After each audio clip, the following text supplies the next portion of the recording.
शुभ प्रभात विद्यार्थियों। आज हम 4.2 प्रश्नावली आज मैथ में देख रहे हैं और इस 4.2 का आज पहला प्रश्न है। और ये पहला प्रश्न इस प्रकार से है, इसमें आपको एक समीकरण दी गई है और उसके लिए 3 विकल्प दिए गए हैं और कहा जा रहा है उन विकल्पों में से एक विकल्प जो ट्रू है वह कौन सा है और वह विकल्प क्यों सत्य है, ये कहा जा रहा है। तो हम देखेंगे आपको एक ही समीकरण दी गई है और एक ही समीकरण में हम मतलब इस समीकरण के आपको दो चर दिए हैं, एक चर है आपका x और एक चर है आपका y। तो अगर एक ही समीकरण दी गई हो तो उस समीकरण में दो चर हों तो ऐसी समीकरणों का हम एक चर का मान अगर एक रखेंगे तो एक हल निकल के आ जाएगा, फिर दूसरा मान रखेंगे समीकरण का तो एक हल और निकल के आ जाएगा।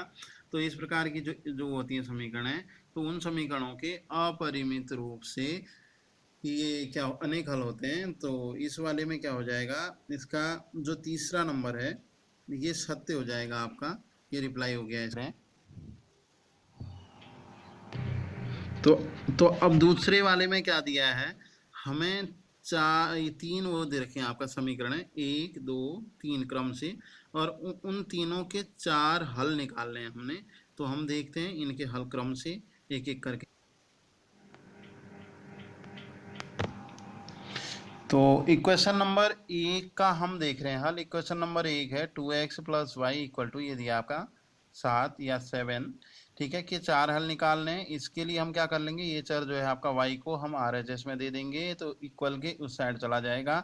तो यहाँ रह जाएगा 2x, तो 2x बराबर 7 तो उधर था ही और ये y इधर गया, यहाँ ऋणात्मक हो गया, ये हो गया आपका क्या हो गया 7 - y और ये 2x का मान हो गया। अब हम क्या करते हैं, इसमें एक चर का मान एक रख के देखते हैं। तो y बराबर 1 पर एक रख रहे हैं तो 2x बराबर ये 7, और जहाँ पर ये था y की जगह पे हमने रख दिया 1, तो 7 में से 1 घटा ये 6 हो गया, यानी ये आपका आ गया 2x का मान आ गया 6, देन x = 3 आ गया। तो एक हल निकल के आ गया बच्चों कि इसका मान 3 है एक चर का, तो आपका दूसरे चर का मान 1 है y का। अब क्या हम वो करते हैं, अब y बराबर हम 3 रखते हैं। तो 3 रख के देखते हैं। तो 2x बराबर ये है आपका 7 ऋण 3, ये आपका 2x का मान है। तो 7 में से 3 घटा तो 4 बच गया, तो ये हो गया आपका 2x = 4, देन x = 2। ये दूसरा हल हो गया कि x का मान 2 था तो इसका मान y का मान 3 था। अब तीसरा हल देखते हैं बच्चों। हमने x बराबर 5 रख दिया और 5 रखने पर 2x = 7 ऋण 5, तो 7 में से गया 5, ये 2 आ गया। अब 2x का मान अगर 2 है तो 1x का मान 1 ही आएगा, तो इसका एक हल और निकल के आ गया कि इसका x का मान 1 तो y का मान 5, ठीक है। अब बच्चों अब एक हल और बचा चौथा, 7 रखने पर देखते हैं। y बराबर 7 रखा तो 2x = यहाँ भी 7 और इसकी जगह पर भी आपने रख दिया 7, तो ये हो गया 0 हो गया, 7 - 7, तो x = भी 0 आ गया। चौथा हल निकल के आ गया, x का मान 0 तो इसका मान 7 आएगा, ठीक है। अब इसके दो और हैं, उन्हें देखते हैं। अब दूसरी इक्वेशन दे रखी है, ये पाई और इसके साथ एक चर है आपका, ये हो गया आपका x + y = 9। इसके भी 4 हल निकालने हैं। इसको भी हम क्या कर लेते हैं, एक चर को इस तरफ और ये दूसरे चर को उस तरफ भेज देते हैं कि ये अगर उधर जाएगा वहाँ ऋणात्मक हो जाएगा। तो यहाँ क्या आ गई कि इसका स्वरूप इस प्रकार से चेंज हो गया, y बराबर 9 ऋण ये हो गया आपका पाई x, ठीक है। अब एक एक करके हम रखते हैं, इसके यहाँ रखते हैं हम मान। तो यहाँ पर क्या x बराबर रख दिया हमने 0, तो x बराबर आपका 0 पर x की जगह पर हमने यहाँ रखा 0 पुट करना है, तो ये 0 हो गया। तो इससे इसकी हो गया आपका मल्टीप्लाई होती है 0 से, तो आपका 0 ही हो जाता है, ये हो गया 0 हो गया।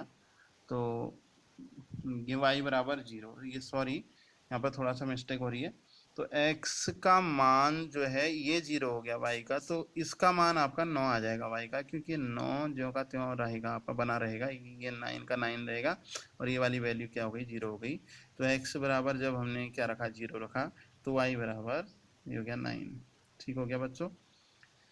अब x बराबर एक पर हम देख रहे हैं मान इसका, और एक हर और निकल के आ जाएगा। दूसरा हमने x बराबर 1 रखा, तो ये तो है आपका y की जगह y, 9 की जगह 9, और x की जगह पे 1 हो गया तो 1 पाई हो गया। तो ये मान आपका निकल के आ गया 9 ऋण आपका पाई। हल x बराबर 1 रखा था, तो इसका y बराबर 9 माइनस पाई हो गया। ठीक है, सेम प्रोसेस जब हम x बराबर 2 रखेंगे तो इसकी जगह पे 2x की जगह पे और ये 2 पाई हो जाएगा, तो इसका मान आ जाएगा आपका y का मान 9 ऋण 2 पाई। ये जब हमने 2 रखा था x बराबर, तो इसका मान 9 ऋण 2 पाई हो गया था।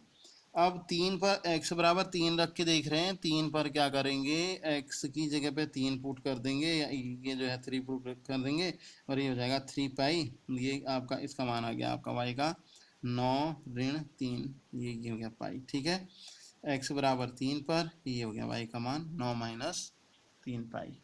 तो बच्चों ये इस समीकरण के 4 हल थे। अब एक पार्ट और है इसका तीसरा पार्ट, वो भी हम देख रहे हैं। तीसरा पार्ट आगे बढ़ाते हुए, ये तीसरा पार्ट है। तीसरी इक्वेशन है आपका क्या है कि x बराबर 4 क्या कहते हैं y है। तो यहाँ पे हम एक एक करके हम क्या रख देंगे, मान रख देंगे हम y के। एक बार यहाँ रख दिया आपने मान 0 रखा, तो 4 0 जा 0, x का 0 हो गया, ये 0 0। एक रखने पर ये 4 एकम 4 हो जाएगा, 4 1, और 2 रखने पर ये 8 हो जाएगा, तो 8 और 2, और 3 रखने पर ये 12 हो जाएगा। 4 3 12, ये हो गया 12, ये हो गया 2। तो बच्चों ये था 4.1 का पहला प्रश्न का हल और दूसरे का हल। ओके थैंक्स बच्चों, इसको आप लिख लेंगे और फिर हम कल करते हैं। और फिर दूसरा तो आज हो गया, फिर तीसरा और चौथा जो बचा है वो देख लेंगे। Okay thanks.